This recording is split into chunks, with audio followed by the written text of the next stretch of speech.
Cuando la tragedia golpea la naturaleza humana, dentro de todos nosotros está culpar a alguien. Y empezamos a culparnos unos a otros, empezamos a culpar a esta persona y a aquella otra. Y entonces empezamos a amargarnos una vez que pasamos de las lágrimas si no nos controlamos y nos alineamos con la palabra de Dios cuando estamos pasando por el dolor y una tragedia y las peores situaciones que la vida nos puede ofrecer. Si no lo cuidamos, nos amargamos con la gente y culpamos a la gente o nos amargamos con Dios y culpamos a Dios.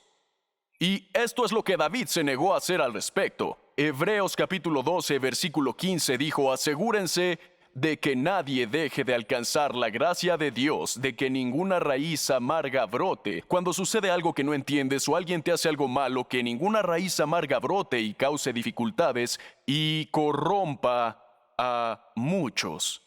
En otras palabras, una raíz de amargura, dice el texto, causa dificultades, problemas de salud si te amargas, problemas en tu mente, problemas en todas tus relaciones. Cuando cargas amargura y falta de perdón, te destruirá. Bueno, ¿cómo rayos supero la amargura, pastor? ¿Cómo? ¿Cómo lo hago? La Biblia dice que los hijos de Israel en Éxodo capítulo 15 estaban en el desierto y tenían sed y había un estanque de agua que encontraron, pero cuando probaron el agua era amarga. Pero Dios le mostró a Moisés un árbol y le dijo: toma una rama de ese árbol y ponla en el agua amarga y la amargura se volverá dulce cuando el árbol entre en esa situación amarga.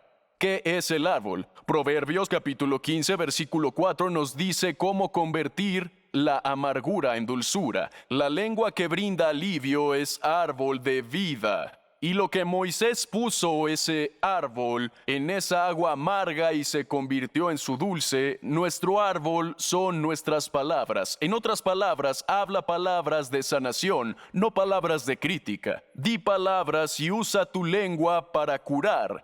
Usa tu lengua en situaciones amargas y comienza a hablar la palabra de Dios y comienza a hablar vida. Si tu matrimonio es amargo, si tu vida es amarga, nuestras lenguas pueden ser la fuerza sanadora que convierta la amargura y las raíces de la amargura y la ira y la falta de perdón en sanación. El árbol de la vida está ahí en tu boca, se llama tu lengua.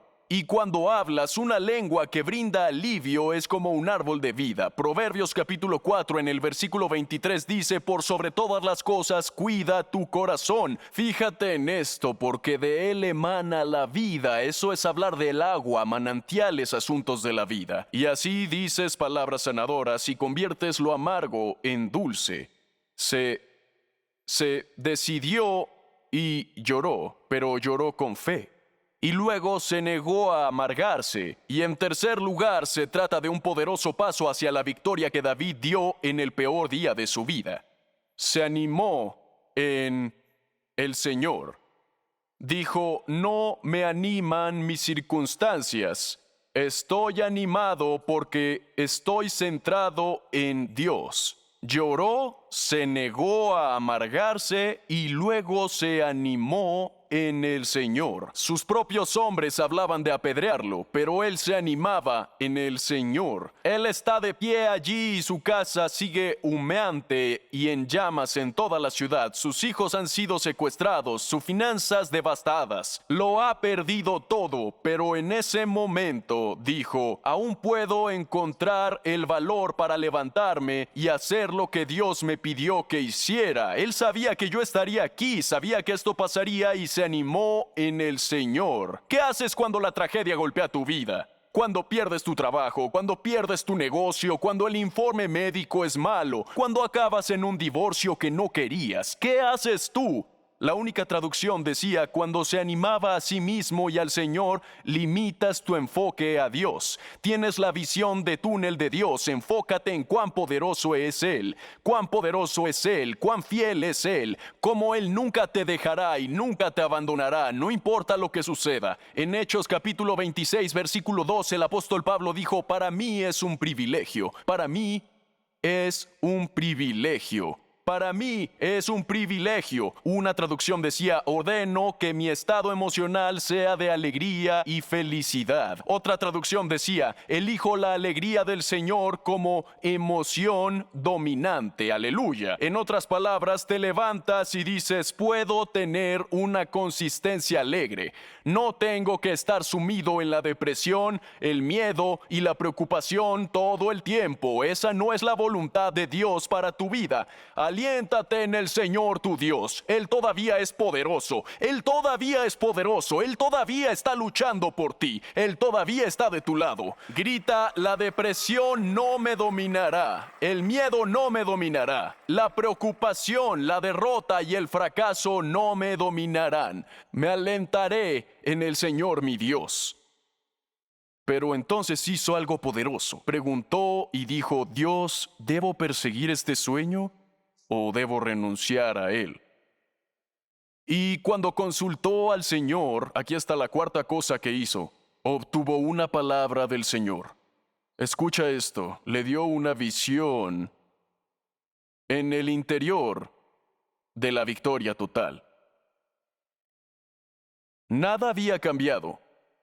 Obtuvo una palabra del Señor. Hay dos palabras hebreas en tu Biblia para la palabra. Está Logos, que es la palabra de Dios en general desde el Génesis hasta el Apocalipsis. Eso es general. Es la Biblia, es la palabra de Dios. Eso es Logos. Luego hay una palabra llamada Rema. Y Rema es hablada, una palabra hablada específica ahora para la persona adecuada en el momento adecuado, y cuando la consigues no es una impresión vaga, es cuando Dios te habla rema. No es como si fuera una especie de ordenación, estás tratando de trazar a tu vida de alguna manera, pero realmente no encaja. Pero cuando Dios te habla una palabra, es como un trueno en tu espíritu. Es como si de repente, aunque estés en la misma situación, aún tuviera el humo, aún tuviera el fuego, aún tuviera a los niños desaparecidos, aún tuviera la familia destrozada, todavía tenía el dinero desordenado, pero justo en medio de eso, cuando recibió una palabra del Señor, de repente tuvo una visión de victoria en las mismas circunstancias. Era una palabra específica para una persona específica en una situación específica, y cuando recibes una palabra como esa, Dios dice, ahora depende de ti levantarte y tomar lo que te di y luchar. Y cuando te diga que te muevas, muévete porque lo recuperarás todo. Dale a Dios una gran alabanza si lo crees. Muchas gracias por acompañarnos hoy. Asegúrate de suscribirte a nuestro canal para recibir notificaciones sobre nuevas publicaciones y transmisiones en vivo. No dejes de compartir este video con un amigo. Nunca se sabe cómo se puede enviar la palabra de Dios justo cuando alguien necesita oírla. Y puedes usar tu influencia social para el bien, para la gloria de Dios. Gracias de nuevo, compártelo con un amigo y agradezco mucho tu atención. Hasta la próxima.